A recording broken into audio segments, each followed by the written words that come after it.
Amados, vamos falar então aqui um pouco mais sobre plantação de igrejas, né? Hoje o estudo será direcionado a essa questão de plantação de igrejas. Justamente o que cabe a nós é analisar como que isso era feito, né? Como que era a prática dos nossos pais batistas quando o assunto era evangelismo ou missões, tá? Porque os irmãos verão que uma coisa está relacionada à outra. Então o primeiro slide aí que está passando na sua tela, né, quem assiste e os irmãos que estão acompanhando, vai dizer o seguinte, James Rennie: o nosso exame do entendimento dos batistas particulares a respeito da natureza da igreja, até este momento, tem sido um exame interno.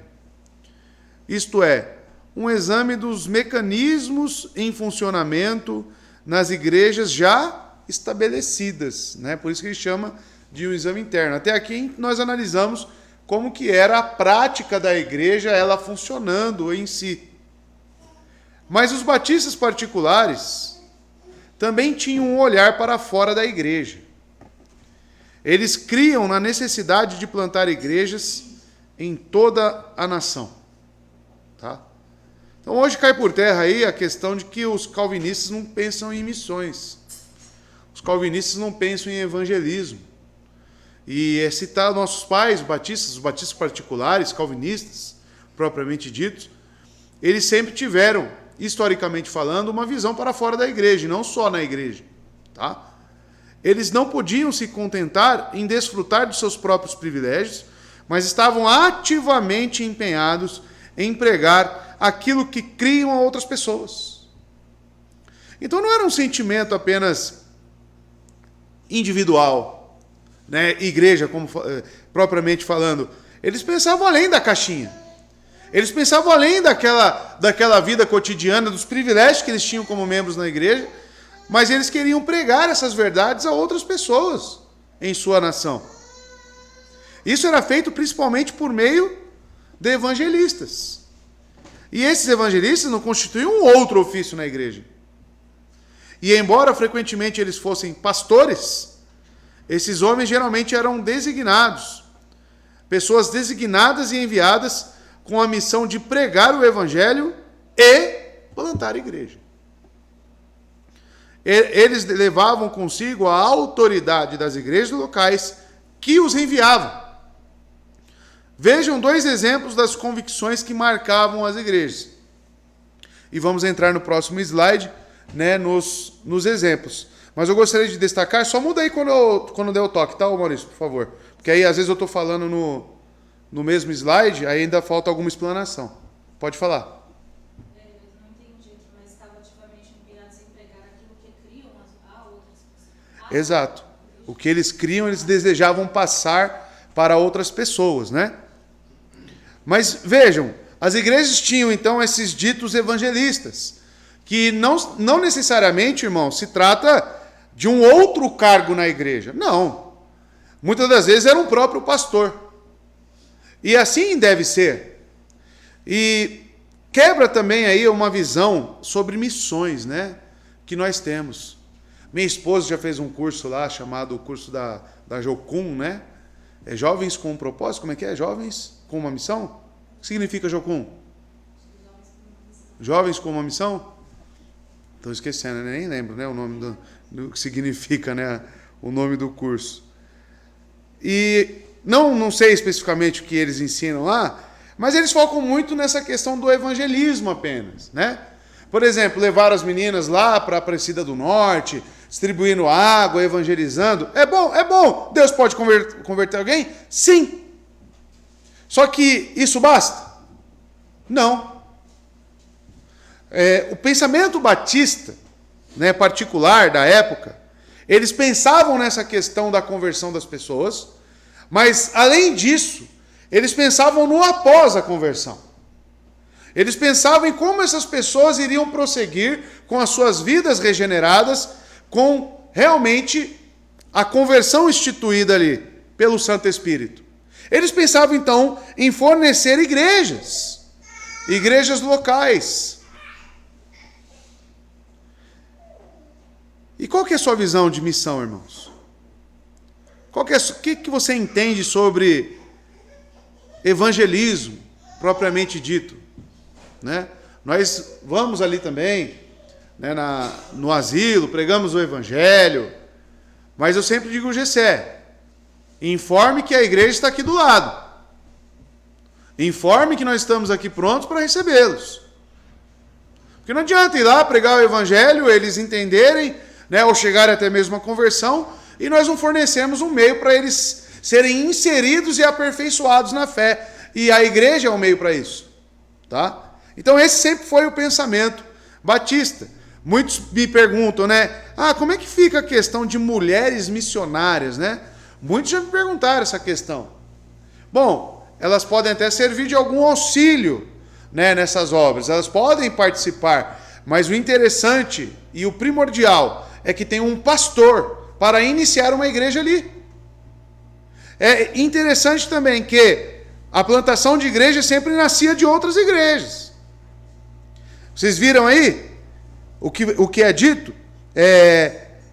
Eles não podiam se contentar em desfrutar dos seus próprios privilégios, mas estavam ativamente empenhados em pregar aquilo que criam outras pessoas. Isso era feito principalmente por meio de evangelistas. Esses evangelistas não constituíam outro ofício na igreja, e embora frequentemente eles fossem pastores, esses homens geralmente eram pessoas designadas, pessoas enviadas. Quem enviava? Quem designava? Eles mesmos? A própria igreja. Tá? Então nascia de um desejo da igreja como um todo, não só do pastor. Então era algo colocado em oração, era algo desejado e bíblico, né? Por que desejado? Porque é uma das funções da igreja aqui na terra. Expandir esse reino de Deus, propagar a palavra do Senhor. Aí o próximo slide, né, pedindo por trabalhadores. Veja que interessante.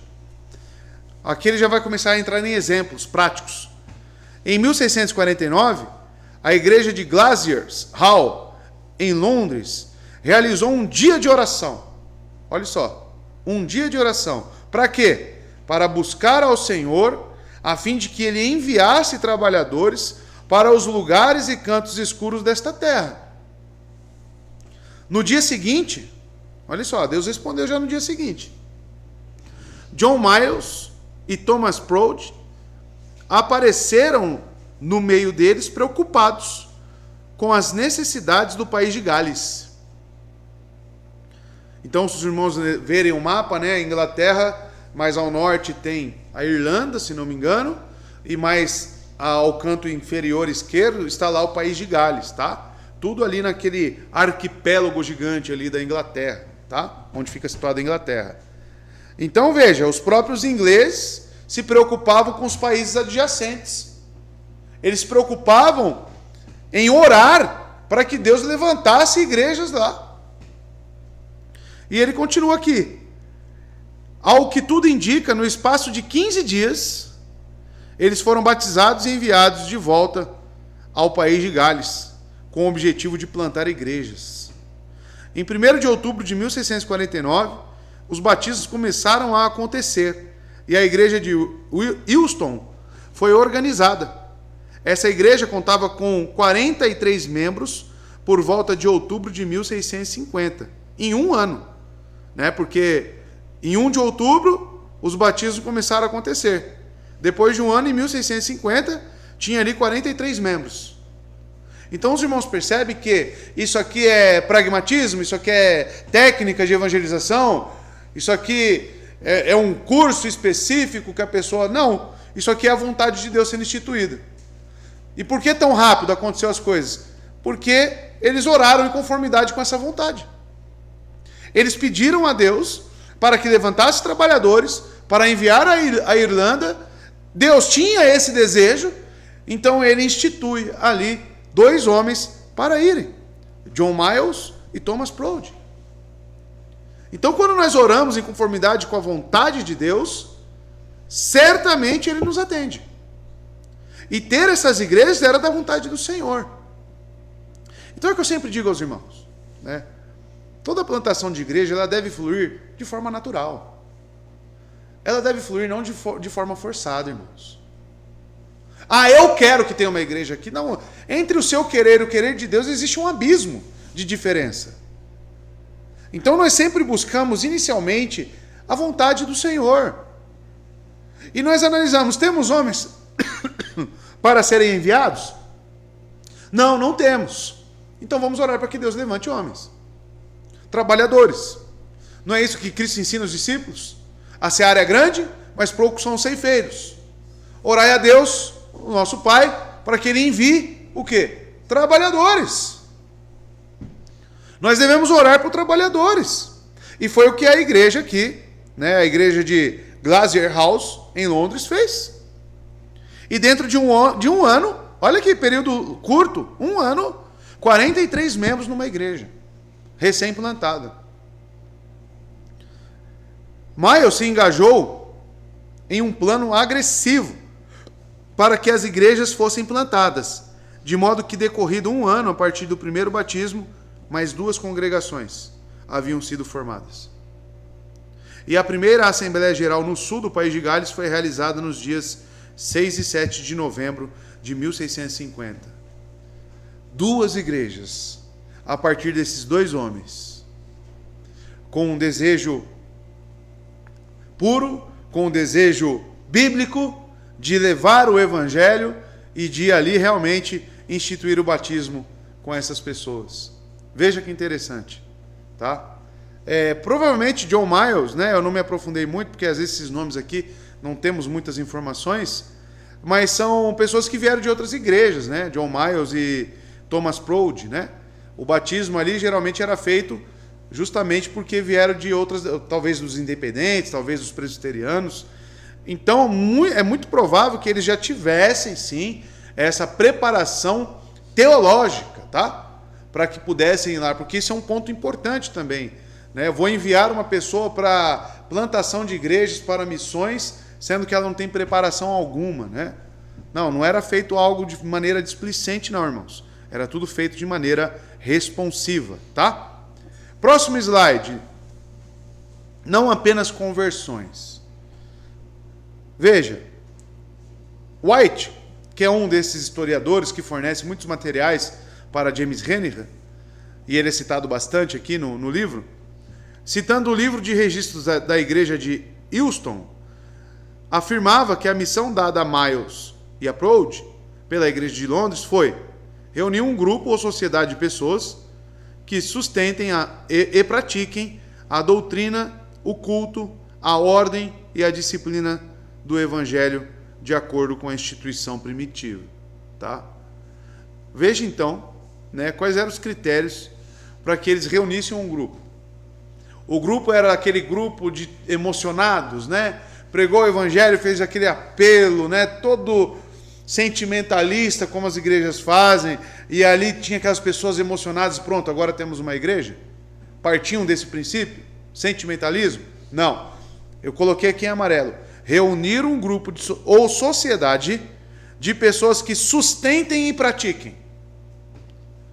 Ou seja, estejam dispostas a se empenhar, a custear. Pratiquem o que? A doutrina, a Bíblia, os ensinos, o Evangelho. O culto. Então, pessoas que se comprometam com a igreja, a estarem juntos com a igreja. A ordem e a disciplina. Pessoas, então, que tenham esta visão de que a igreja precisa estar em ordem, caminhar em santidade, não permitir que incrédulos, não permitir que pessoas que estejam caminhando em pecado, em iniquidade, façam parte da igreja, mas realmente sejam arrependidas, sustentem e pratiquem a doutrina do Evangelho de acordo com a instituição primitiva. Então ele comenta, os termos em que eles entenderam a sua missão são de importância vital. Eles viram a sua tarefa não só em relação à conversão de indivíduos a Cristo, mas também como a fundação de congregações ordenadas corretamente, segundo o que criam ser o padrão único, imutável e apostólico. A pregação, o evangelismo, propriamente dito, desses irmãos, tinha um viés para instituir igrejas. É diferente, irmãos. É diferente você ir lá na favela, lá como tem muitas, né, igrejas que, não, vamos lá, vamos fazer um projeto, né, de futebol, chamar as crianças, vamos evangelizar. Vamos entregar panfleto na rua, vamos fazer isso ou aquilo outro, né? Tudo é válido, sim, eu não descarto esses meios, irmãos. Mas o que eu quero chamar a atenção dos irmãos é, será que apenas isso resolve, irmãos? Será que para a realidade em que vivemos hoje, de cristianismo, será que nós não precisamos ir um pouco além disso? O que é evangelismo para você? Como é que você enxerga essa questão? Tá? Como é que fica a questão da igreja? Eles iam, irmãos, já com esse intuito de pregar o evangelho, existir conversões, mas acompanhar essas pessoas falando biblicamente sobre a importância da igreja, a importância de serem membros, a importância deles estarem reunidos e congregados juntos. Não era só se arrependa, creia na mensagem do evangelho e seja salvo. Não era só isso. A partir disso, essa mensagem fez sentido para mim. O que eu devo fazer para herdar a vida? Aí ele chamava, aí fazia esse estudo ali talvez um pouco mais aprofundado, mas sempre visando a questão da igreja, tá?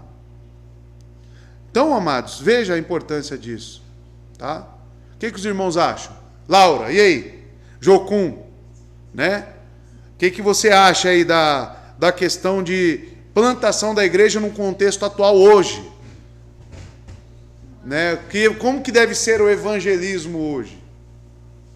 Eu acho que foi válido exatamente como o senhor falou. Pode haver conversões pregando o evangelho, mas tem que ter um acompanhamento.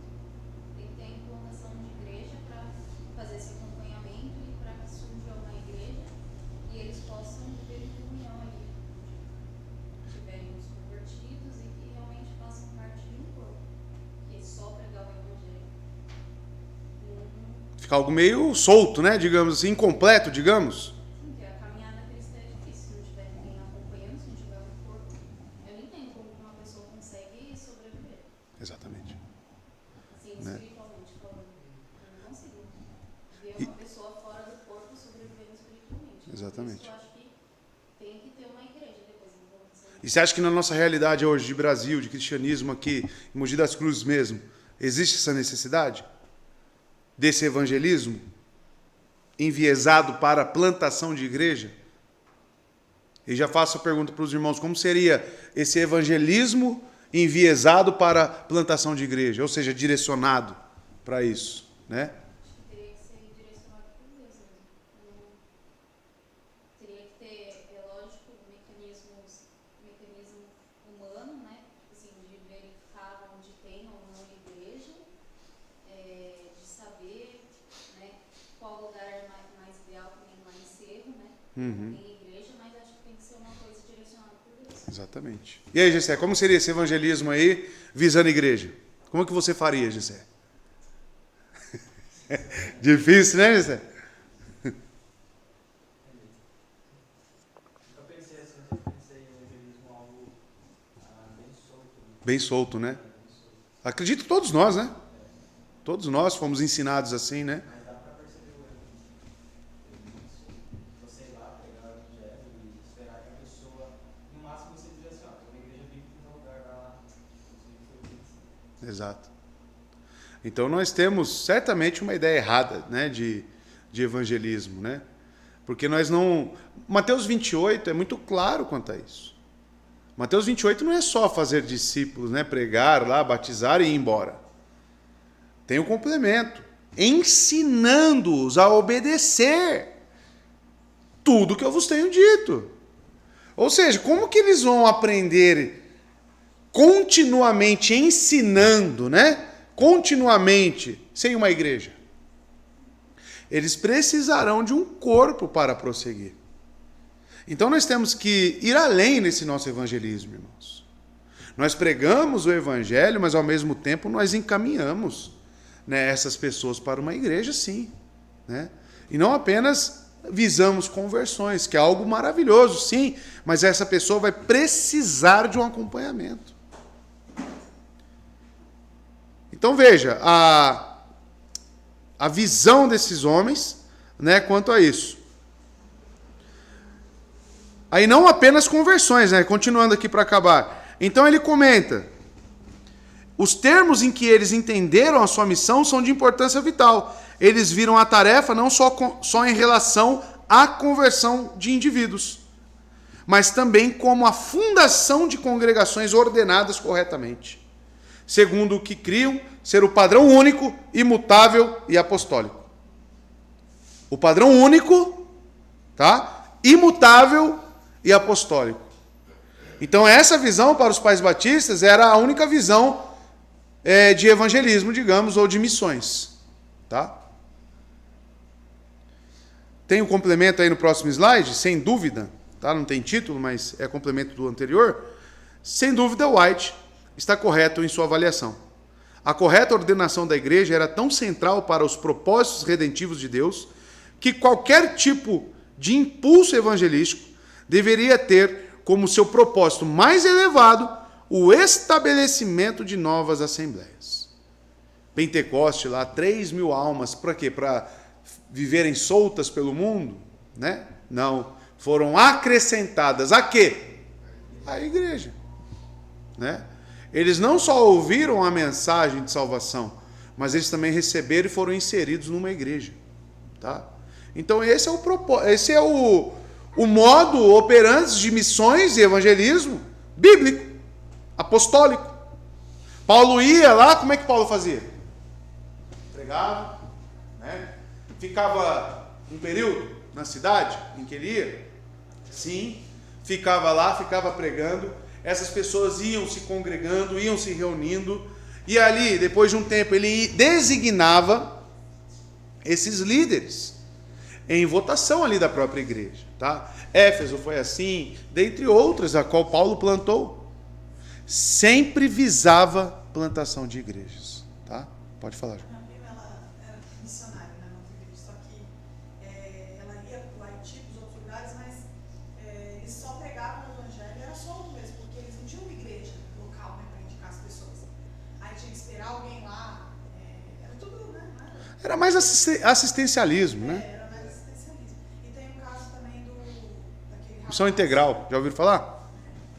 Aquele rapaz do prostíbulo lá, né, de Campinas, de Itatiba.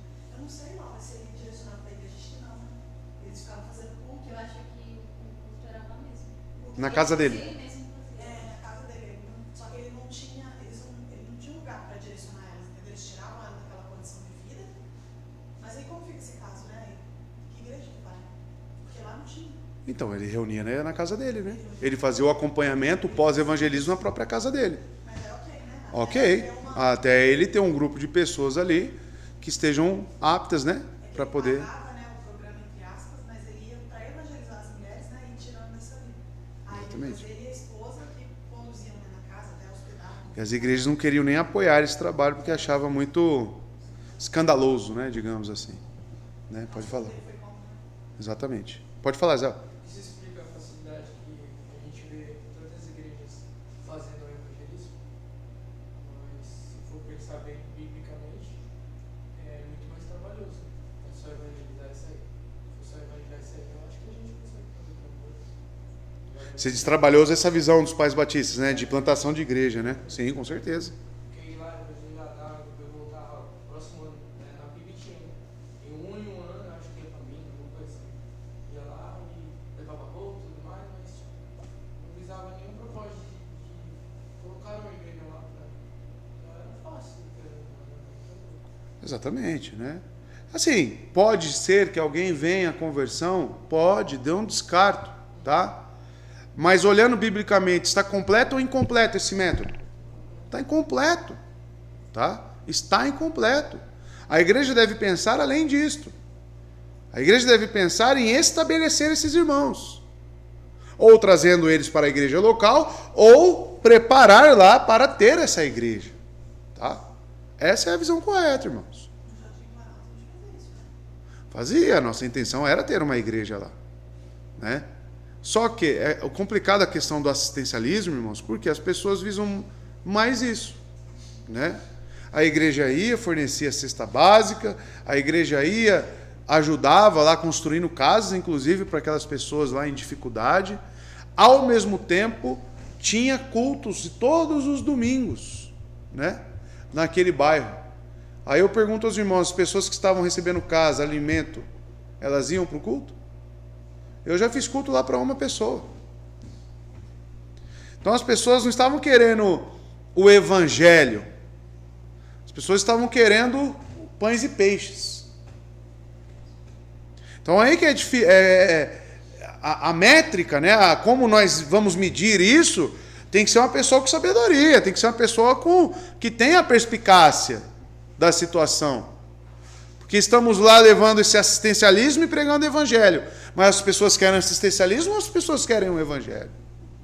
E se eu viso plantação de igreja, eu tenho que sondar melhor essas motivações. Eu tenho que ir mais além. Tá? Porque vocês viram aqui, eles reuniam um grupo de pessoas, né, que estavam dispostas a sustentarem, a praticarem a doutrina, o culto e a ordem e a disciplina do evangelho de acordo com a instituição primitiva. Olha aí, eu coloquei até em amarelo lá entre aspas. Essa era a motivação da plantação de igrejas. Do grupo, né, que se reunia. Então, para esses evangelistas galeses, uma só igreja não era insuficiente. As necessidades da região eram tão grandes que só poderiam ser atendidas por muitas igrejas. Essa perspectiva esteve vigente desde o início entre as igrejas batistas particulares. Tá? E eu olho hoje, por exemplo, para Mogi das Cruzes, aqui, região, eu vejo a necessidade. Mogi das Cruzes é uma cidade grande. Nós temos bairros afastados. Tá? Por exemplo, você vai lá para o Oropó lá. Quantos quilômetros dá o pessoal que trabalha com Uber? Dá quantos quilômetros? 10 quilômetros, mais ou menos, né? Tem cidades mais longínquas ainda, né? Dentro de Mogi. Tabuão, por exemplo, né? Que dá o quê? Uns 20 quilômetros. É Mogi das Cruzes, né? Varinhas, Biritibuçu, né? Mesmo que seja de mais pessoal de nível social mais elevado, mas mesmo assim acredito que precisa. Com certeza, né? Exato. Então, assim, se nós pegarmos o mapa de Mogi das Cruzes, e a igreja deve fazer isso, e começar a ver essas regiões negras, começar a orar. Né? Jundiapeba, por exemplo, começar a orar. Deus, envie trabalhadores para que possamos plantar igrejas. Preparar, temos seminário, dá para preparar a pessoa, né? Colocar no seminário, ó, vamos estudar, acompanhar. Faz o curso ministerial, não precisa fazer o de 4, né? O de 2 anos e meio ali, contempla já para o camarada começar a ser um evangelista, né? Para a plantação de igrejas. Mas deixe que a igreja esteja acompanhando, orando, ajudando, né? Esteja vivendo com a igreja. E assim nós vamos expandindo, irmãos. Então veja, esse era a intenção, o sentimento desses evangelistas. Tá?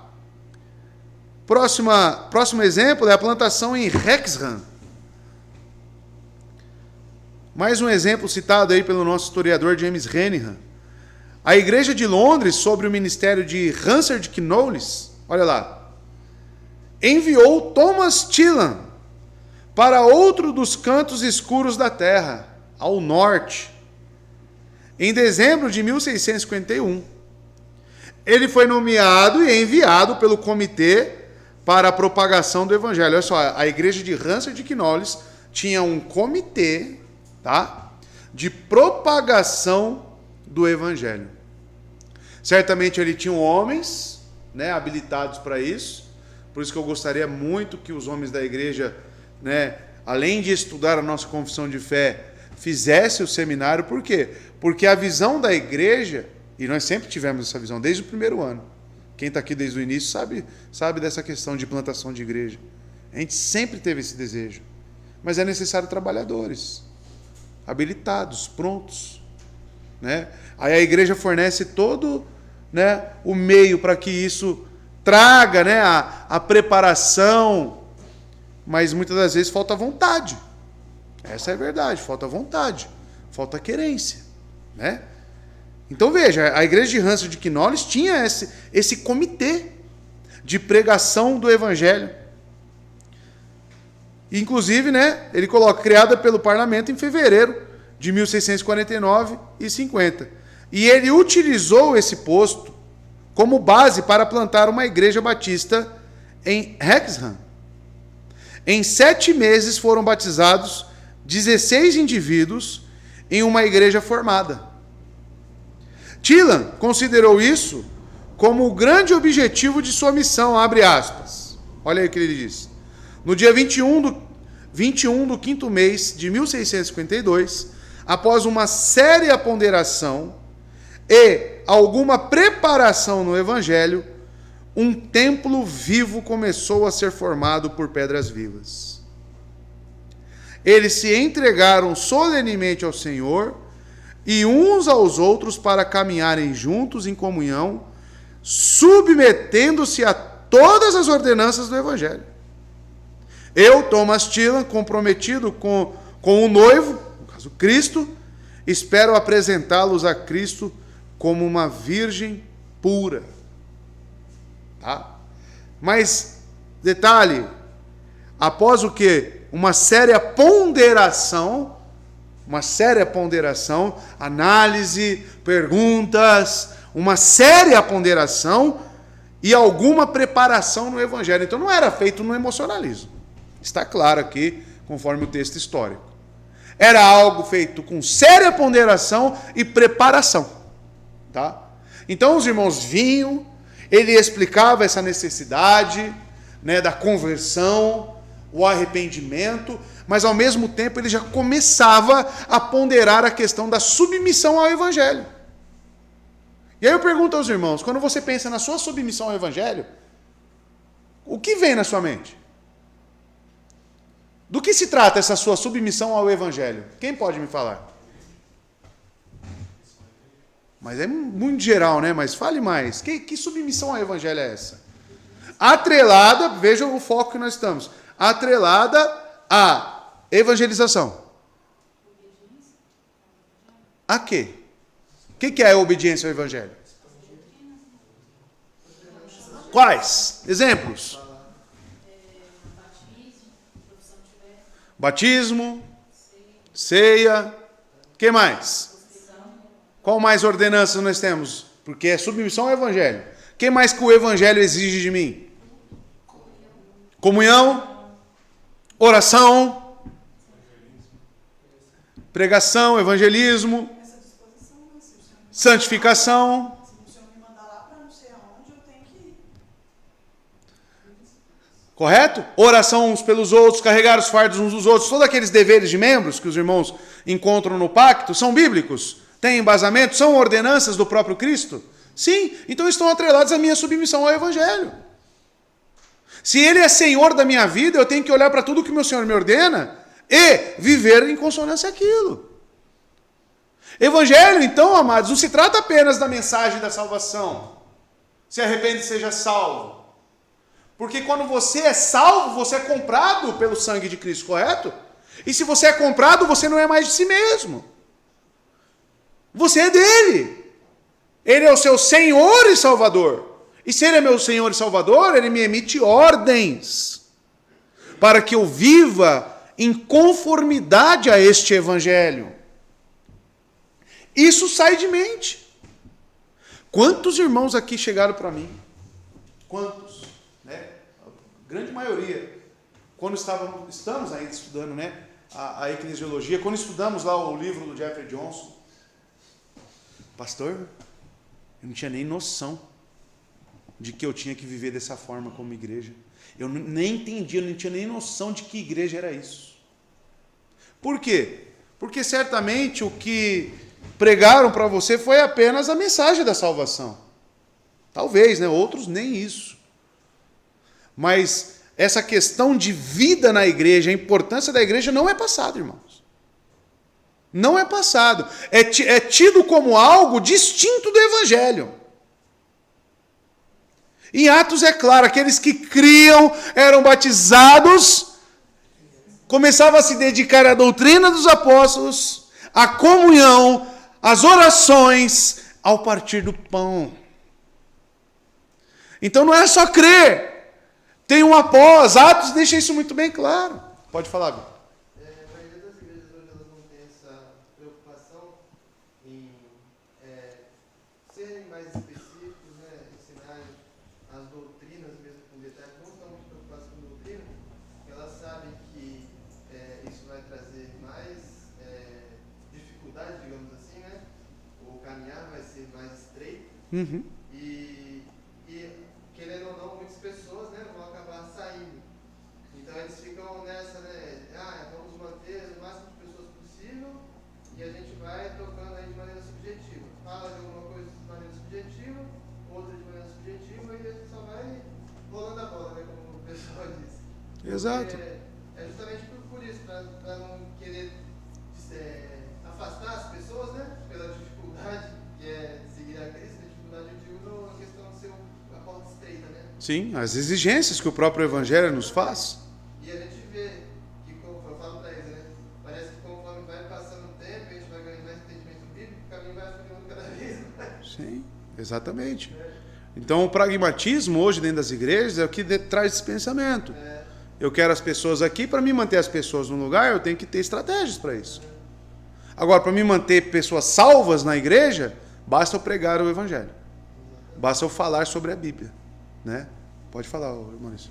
Uma vez eu ouvi um pastor dizer que ele não pregava mais positivamente na igreja porque era maçante e as pessoas não iam querer ficar na igreja. Pragmatismo. Com certeza, um pastor que aderiu ao pragmatismo religioso. Pode falar. Na congregação, os irmãos de ministério recebiam o ensinamento de não pregar a palavra. Quando começava uma pregação expositiva, por exemplo, né, entre aspas, eles falavam, olha, comece a pregar benção, para que os irmãos que venham aqui se sintam bem. Exatamente, pragmatismo também. É para manter as pessoas ali, né? Então, assim, a preocupação dos pais batistas nunca foi essa. Venha do jeito que você está e permaneça do jeito que você está. O importante é a gente estar com as cadeiras ocupadas. Não. O importante é preparar as pessoas. É realmente sondar essa questão da submissão ao Evangelho. Quer ser membro aqui? Será muito bem-vindo. Mas o que dirá se você será membro? A sua submissão ao Evangelho. O quanto que você se dedica aos irmãos, ama os seus irmãos. O quanto que você se preocupa com a igreja, com o seu pastor, o quanto que você ora por eles. É isso que vai dizer. E claro, doutrina.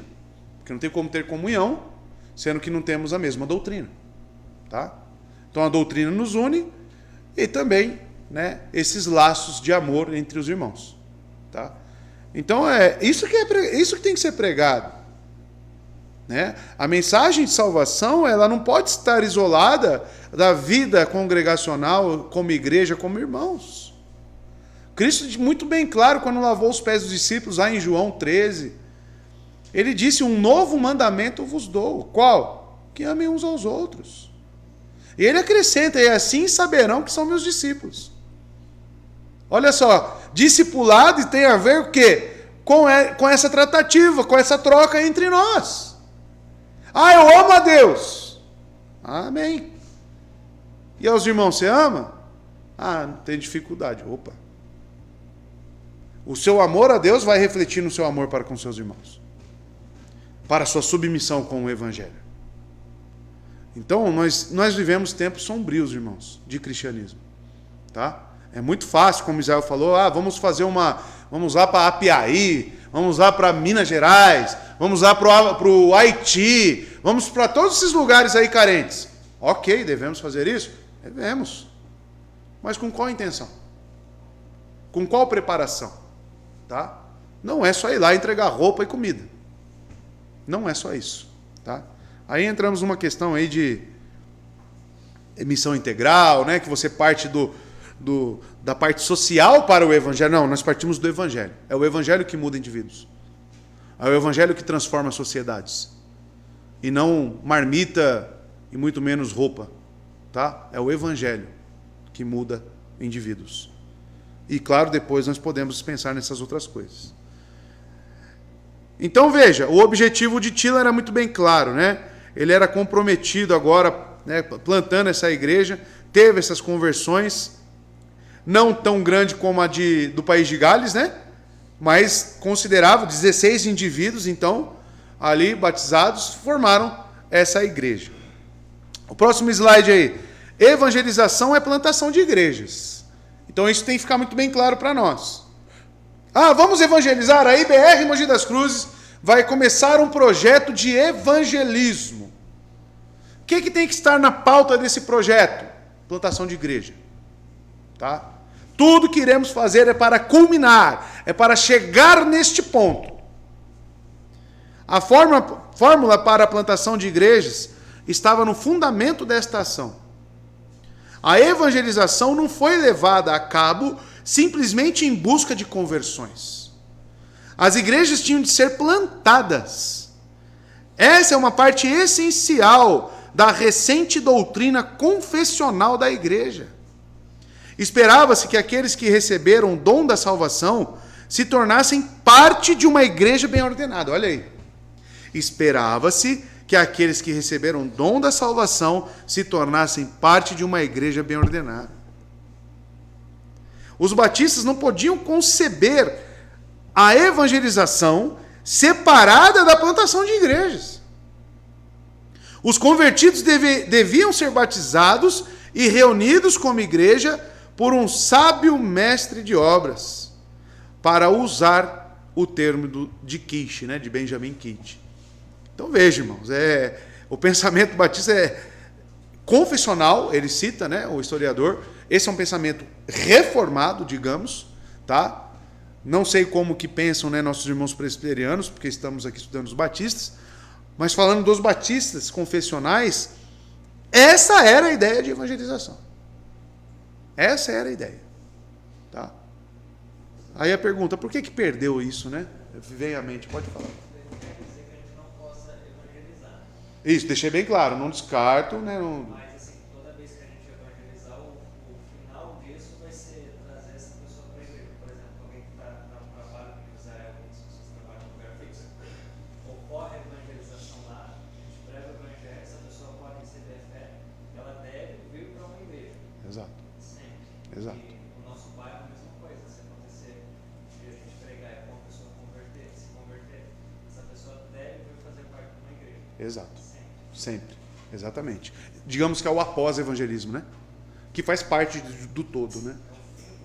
É o fim, exatamente.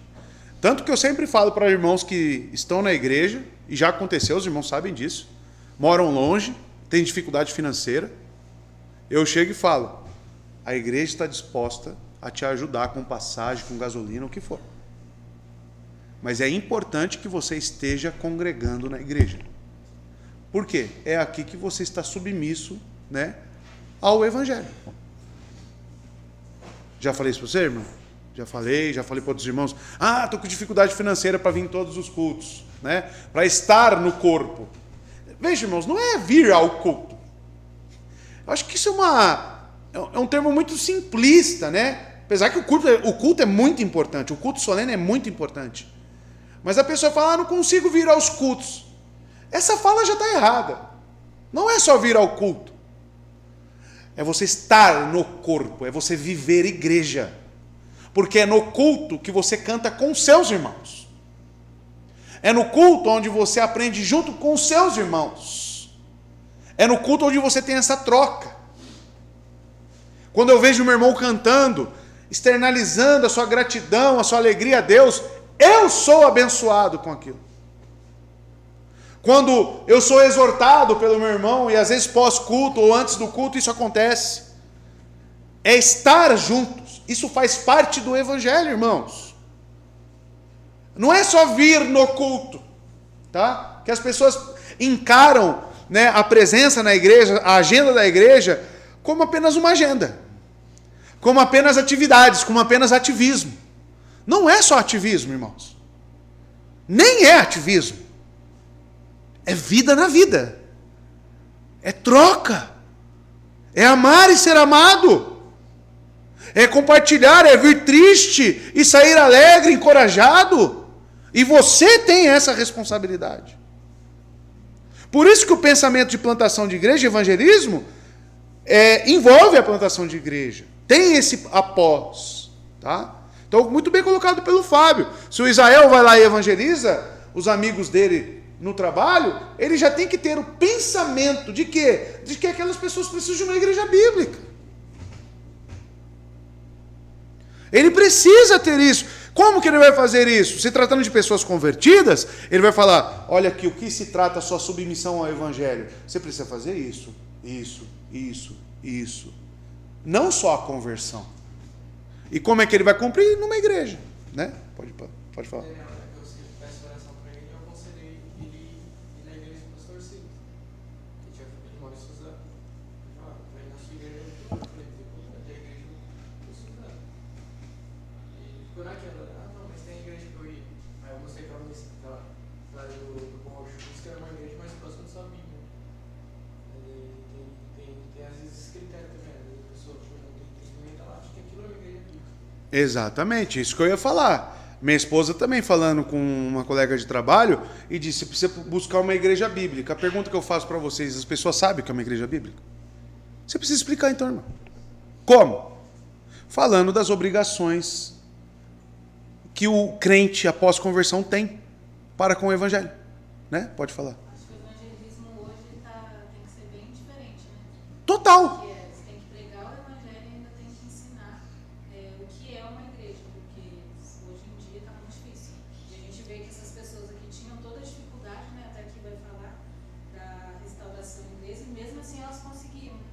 E Exatamente. hoje em dia, a dificuldade é essa, de você... E não é nada novo, irmão. Mateus 28, alguém abre aí para mim. Mateus 28, 19 e 20. Leia aí alguém. Primeiro que abrir aí, vamos lá, esgrima bíblica agora. Graças a Deus, hoje eu mesmo estou tendo ainda, né, o ensinamento e a noção de que é uma igreja verdadeira há pouco tempo. Exatamente. Isso eu acho que explica também a questão da igreja do Paulo Júnior, né? Muitas pessoas ouvem, né, o evangelho pela internet, viajam até, mudam da sua cidade para Sim. lá, só que chega lá e acaba sendo outra realidade para eles. Exatamente, não se adaptam, né? Aí o que falta? O problema está no Paulo Júnior, na igreja dele? Ou está na submissão da pessoa ao evangelho? Porque ser crente de internet é muito fácil, Porque tem uma né? Aí eu ouvi o Paulo Júnior gritando no meu ouvido lá, todo culto lá, também é outra questão, né? Aí é outra situação, né? Na internet tudo é lindo, né, Flávio? Você que monta os vídeos, é tudo lindo, né? Quando você monta ali, você põe pra cá, põe pra lá, né? Até eu fico bonito lá, né, no vídeo lá do Flávio, o Flávio consegue. Mas vai viver na igreja. Eu mesmo via, nossa, que lindo, que vontade de fazer parte dessa igreja. Aí, pela internet, né? Só que assim, graças. Aí eu vi as irmãzinhas de vestido, de saia, ai que maravilhoso. Tá vendo? Lindo. Aí, tá vendo? Só que daí eu fui ver, tipo assim, aquilo que o evangelho me impõe e como fala? Me pede. Exige, né, de nós. O que exige é muito diferente de tudo aquilo que a gente vê na internet. Exatamente, né? Quem abriu aí? Quem pode ler pra gente a grande comissão, por favor? Tem aí, Flávio? Lê pra nós, por favor. Portanto, ide e ensinai todas as nações, batizando-as em nome do Pai, do Filho e do Espírito Santo, ensinando-as a guardar todas as coisas que eu vos tenho mandado. E eis que eu estou convosco todos os dias, até a consumação dos séculos. Amém. Amém. O que abrange esse ensinando todas as coisas que eu vos tenho mandado? Hã? Tudo é tudo. Tudo é tudo. É pegar todos os verbos no imperativo em todo o Novo Testamento, porque é a palavra de Deus, ver o que está me imposto. O que um crente, como que um crente deve viver? Isso aqui não é o nosso manual de fé e prática? Então aqui está o que ele me ensina. Aqui está o que eu devo fazer. Não é só pregar o evangelho, irmãos. Pode ir. A igreja pentecostal, a maioria das entender evangelizar, eles confundem bastante, chamar as pessoas para ir para a igreja. Então o evangelismo deles é esse. Por mais que eles entreguem um panfletinho, por mais que eles falem que Jesus te ama, o final deles é fazer com que as pessoas vão para a igreja, que acaba acontecendo o efeito inverso.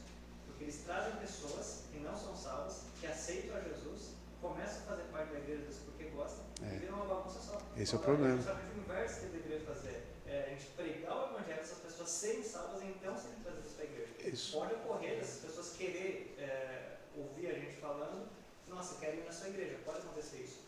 Mas o ideal é que elas sejam salvas também. Exato. Eu lembro do pastor Eduardo da Presbiteriana, ele disse que antes de ser pastor, ele trabalhava na Komatsu, ele disse que ele fazia grupos de leitura e de estudo da palavra com as pessoas lá do trabalho dele.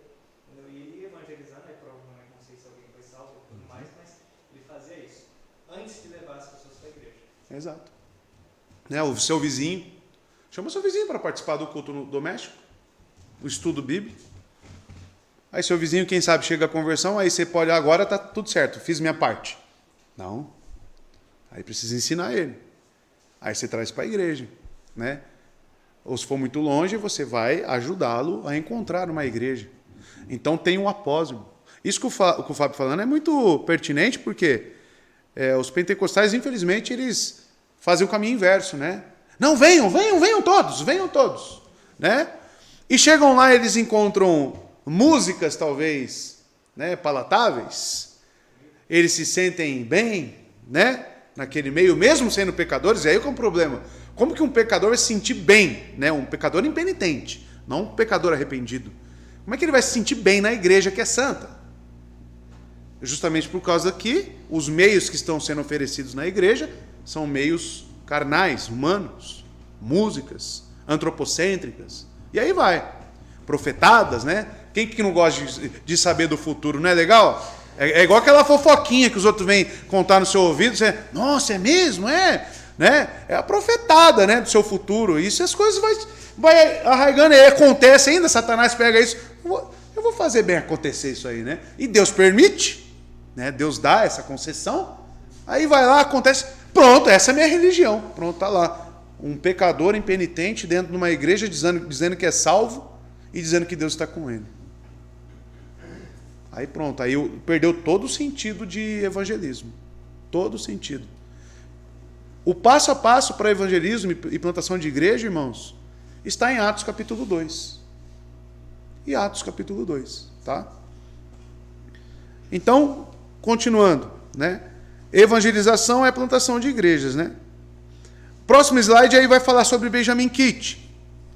As dificuldades da era da restauração inglesa impediram a propagação das igrejas. Por quê? A igreja era perseguida. Tinha na Inglaterra a ideia da igreja nacional, correto? Então isso meio que impedia a expansão das plantações de igrejas.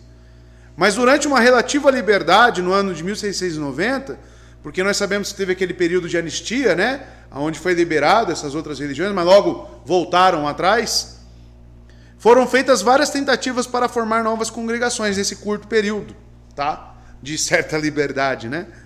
Benjamin Kitt argumentou que os ministros deveriam ser ativos na pregação em cidades e aldeias próximas do local onde se encontravam, para que novas igrejas pudessem ser plantadas. A igreja de...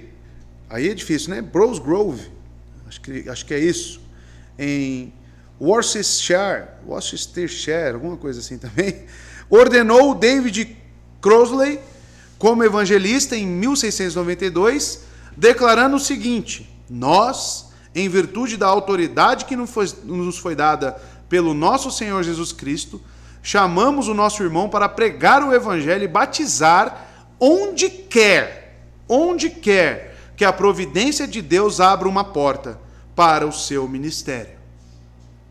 Essa comissão itinerante não era simplesmente para pregar, ela incluía que fosse necessário para os convertidos o batismo e implicava no próximo passo lógico, a formação das igrejas.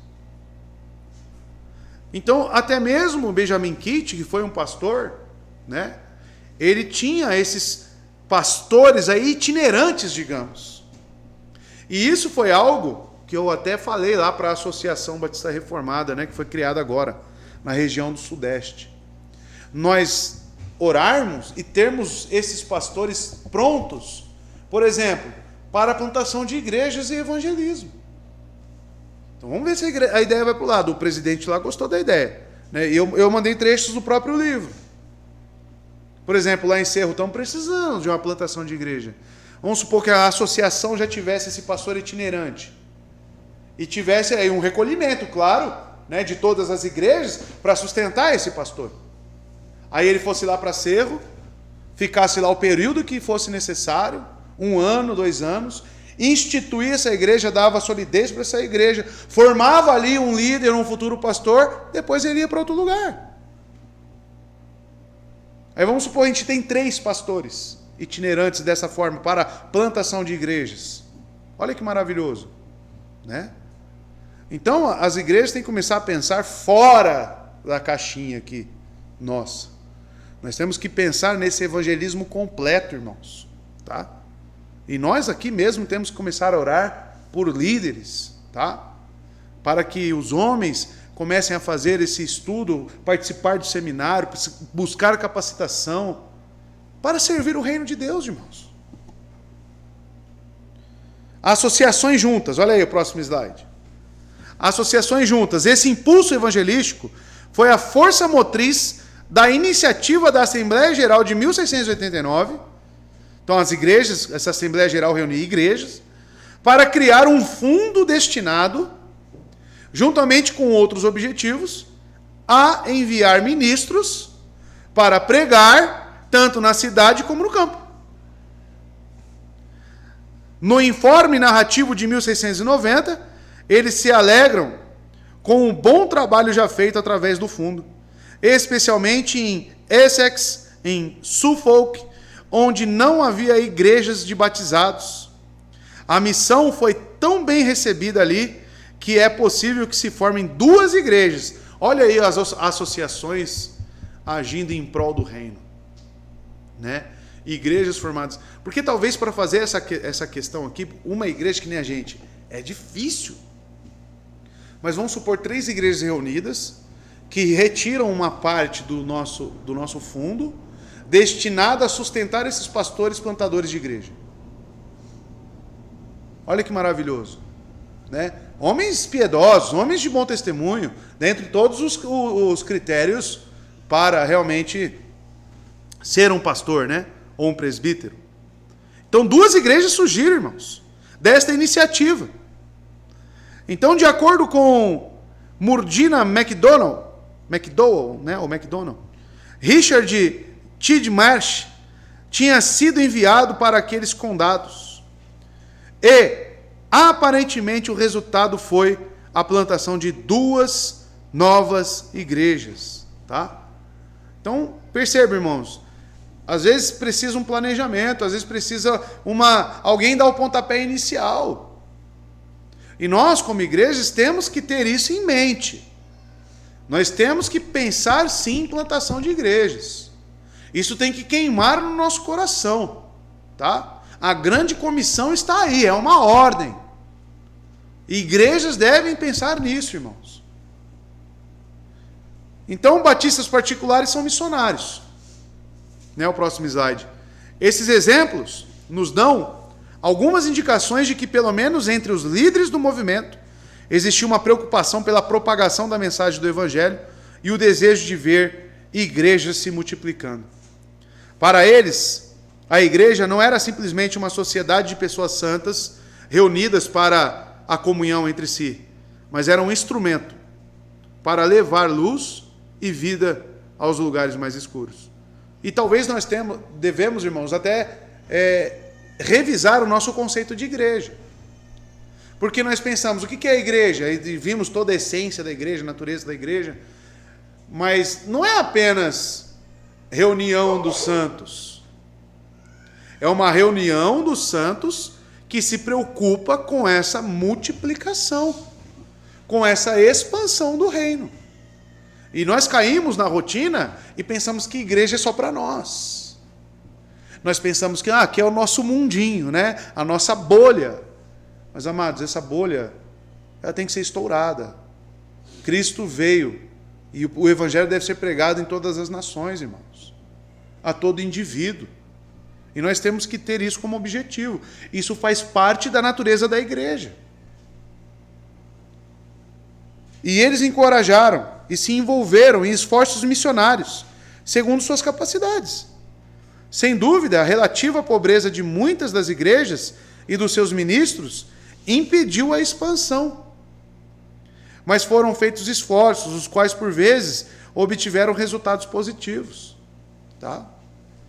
Então, a dificuldade, nós sabemos disso, porque nós somos uma igreja que certamente ainda está sendo plantada aqui, né? 3 anos é muito pouco. Temos que vender doces para manter e custear isso. Por quê? Somos um trabalho independente, não teve outra igreja nos apoiando, né?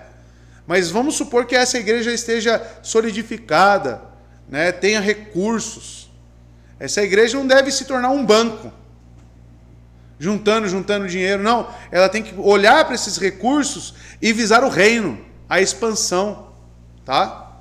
Porque nós caímos nessa questão de ficar só aqui, né? Aí vai juntando dinheiro. Não.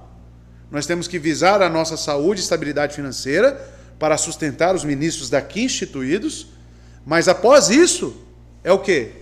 Outros ministros, outras igrejas, ajudá-las e assim custeá-las. Isso tem que ser o nosso objetivo, tá? Devemos orar desde já. Então, amados, veja só, essa é a preocupação, multiplicar, levar luz aos lugares mais escuros, tá? Os batistas particulares, então, são missionários. Pare de falar que calvinista não prega, né? Não evangeliza.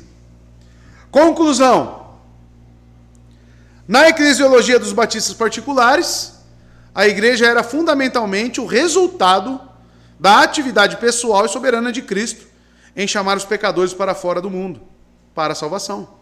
A partir das suas raízes no Novo Testamento, a igreja foi criada para ser uma comunidade santa, separada do mundo e focada no céu.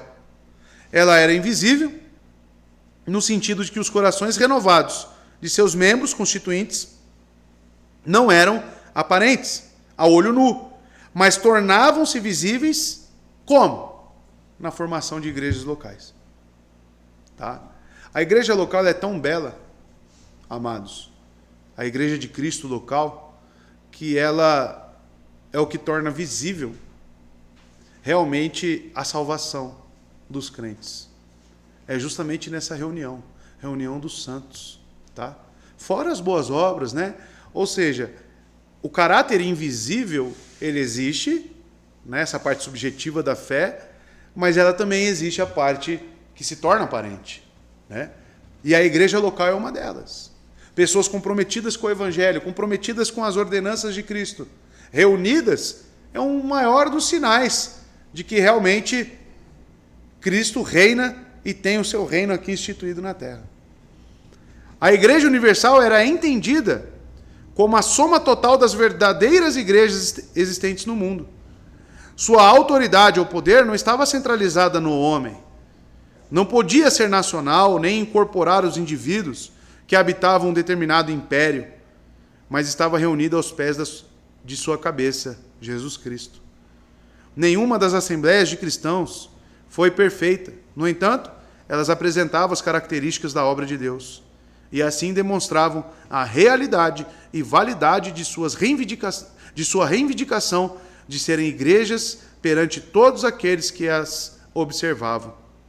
Para sermos realistas, devemos dizer que as igrejas tiveram problemas e algumas se afastaram tanto dos padrões da ortodoxia e da ortopraxia que perderam o direito de portar o título de Igreja de Cristo.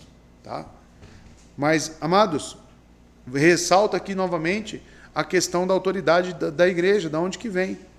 E os últimos slides aqui abordam uma questão muito importante para nós. O quê? A catolicidade dos batistas. Há um tema central e recorrente no pensamento dos batistas particulares, o qual pode ser resumido pelas expressões uma só e muitas. A igreja que é uma só é a verdadeira igreja universal, que tem Cristo como seu cabeça. As muitas são as igrejas locais espalhadas por todo o mundo. Então, quem constitui essa igreja universal de Cristo? Cada igreja local espalhada pelo mundo que realmente seja de Cristo. Todas elas unidas é a única igreja de Cristo. Tá? Dedicados ao serviço de Deus Eles mantiveram a catolicidade no sentido de não verem a si mesmos como únicas igrejas verdadeiras. Por que ele põe isso? Porque apesar de terem esse sentimento, essa vontade de plantar igrejas, isso não significa que partia de uma necessidade de só os batistas serem a igreja verdadeira. Não. Eles faziam isso por um compromisso com o Evangelho. Ponto. Tá? Ah, temos que plantar a igreja porque não tem igrejas bíblicas mais por aí. Mentira. Ah, não tem mais igreja de Cristo por aí. Mentira. Tá? A igreja presbiteriana é uma igreja de Cristo. Tá? É uma igreja bíblica. Eu não teria problema nenhum de um local onde não tem igrejas, né, batistas. Fala para a pessoa, tem uma igreja presbiteriana aí? Tem. Então vá para lá. Vá para lá. Ah, mas e o Pedro Batismo? Ser batista falar isso? Falar, é melhor ela ficar sem um corpo, onde ela pode ser amada, onde tem pessoas que são habitadas pelo Espírito Santo, onde ela vai receber do Evangelho os ensinos bíblicos. É melhor ela ficar sem tudo isso e ficar em casa? Entende? Pode falar. Quando a gente sai da ligação do Calvário, né, que a gente falou que é a analogia, o pastor Paulo Xavier falou, né? Falou assim, eu não conheço a região, mas eu sei que lá tem presbiteriana, agora presbiteriana. Exato. Exatamente. E lá você vai ouvir o Evangelho. Exatamente. Né? Uma igreja imperfeita, né? Como a nossa também é, não existe igreja perfeita neste mundo, né? Mas que temos que ver que os nossos pais batistas acreditavam nessa catolicidade, tá? Então, plantação de igreja, irmãos, é algo sério, tá? É algo que deve ser visto, é algo que deve estar em nossos corações. Quer seja constituída por um pacto formal ou simplesmente um pacto mútuo, o ato por meio do qual uma igreja se tornava igreja era um assunto sério. Ser membro de uma igreja era um grande privilégio que trazia grandes responsabilidades. E que todos nós precisamos entender e aprender essas responsabilidades. A experiência de conversão de cada candidato era cuidadosamente investigada e todos estavam sujeitos ao escrutínio e à disciplina corretiva, caso caísse em pecado. Algumas transgressões exigiam uma repreensão verbal. Um comportamento habitual de pecado exigia uma retirada dos privilégios e uma separação do companheirismo, ao mesmo tempo em que se entregar e permanecer em pecados graves resultaria em excomunhão. Ou seja, não era só plantar igreja também. A seriedade em manter essas igrejas, biblicamente falando, devia ser visto. Porque muitas igrejas nascem, irmãos, muitas igrejas estão aí, mas igrejas que não se preocupam com a vida espiritual do membro, não acompanham o membro, tá? Não aplicam disciplina, de forma a corrigir e a trazer para perto, simplesmente deixam. A minha esposa estava falando, a menina que trabalha com ela, e já está 3 semanas sem ir para a igreja. Se não for agora, eu completo 1 mês. Aí eu pergunto para os irmãos, o pastor passou a mão no telefone e ligou para ela, falando, tem alguma coisa estranha aí. E o marido dela faz parte do louvor e ela faz parte do ministério. Cuida das crianças. Essa pessoa cuida das crianças na igreja. Tá tudo certo, né, irmão? Tá tudo tranquilo, né? Aí provavelmente hoje vá. Porque hoje nas igrejas geralmente tem o que tem na primeira semana nas igrejas? Ceia. Aí vai lá e participa. Aí só volta quando? Na próxima ceia. Irmão. Mas chega lá da aula, tem a escalinha, né? Ela só olha para a escala dela e o dia de ceia, talvez. Pergunta para ela, você tem orado por quem na igreja? Você conhece os problemas de quantos irmãos na igreja? Você visita quantos irmãos na igreja? Você chora por quantos irmãos na igreja? Você edifica quem? Encoraja quem?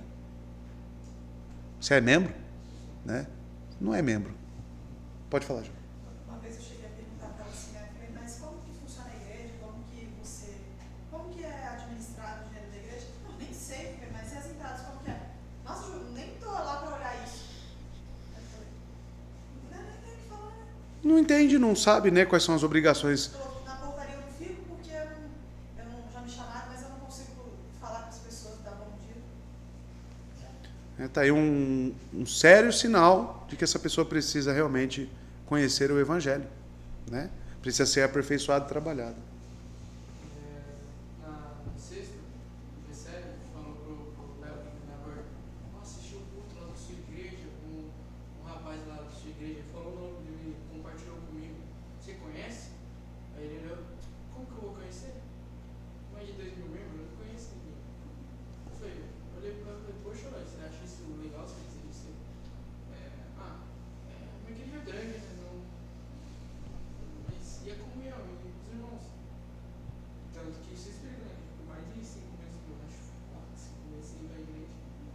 E tanto faz, tanto fez, né? Último slide. A importância da igreja local era tão relevante que foram estabelecidos programas para promover a organização de mais igrejas. Fundos foram criados, homens foram ordenados e enviados. Tudo isso em uma tentativa de replicar o padrão existente entre eles. Em tudo isso, a eclesiologia batista particular pode ser vista como parte fundamental da auto-identidade de suas igrejas. Elas eram calvinistas, como os presbiterianos e independentes que os rodeavam. E a sua rejeição de qualquer noção de igreja nacional assemelhava-se aos padrões gerais da eclesiologia independente, né? Da Declaração de Savoy, John Owen, né? Porém, na raiz da questão, a sua identidade batista foi desenvolvida a partir de sua própria compreensão da natureza da igreja, tá? E a natureza da igreja para os batistas estava também incluso essa questão de expandir, né, e de plantar novas igrejas. Eu não vejo, irmãos, essa igreja aqui com 100, 200 membros. Nossa, você está incrédulo, hein, pastor? Não, irmão. Capacidades de pastoreio, tá? Troca entre os irmãos. Você acha que com 50 pessoas aqui dentro, você vai ter capacidade de conhecer cada uma delas a fundo? De orar por elas a fundo? Tá? Então chega num determinado ponto que esses deveres que nós devemos ter talvez se tornem cada vez mais dificultosos. Então deve ser pensado, já que estamos crescendo, vamos fazer um estudo aqui onde tem mais pessoas próximas. Vamos plantar uma igreja neste bairro. Vamos ordenar um líder ali, tá? Um pastor. E a partir disso aquela igreja se tornará uma nova congregação. Tá? Em vez de inchar, né? Porque isso não é crescimento. É diferente a igreja inchar do que crescer. Crescer é isso que eu estou falando. Novas igrejas, né? Novos pastores, né? E assim o reino vai ganhando em expansão. Amém, irmãos?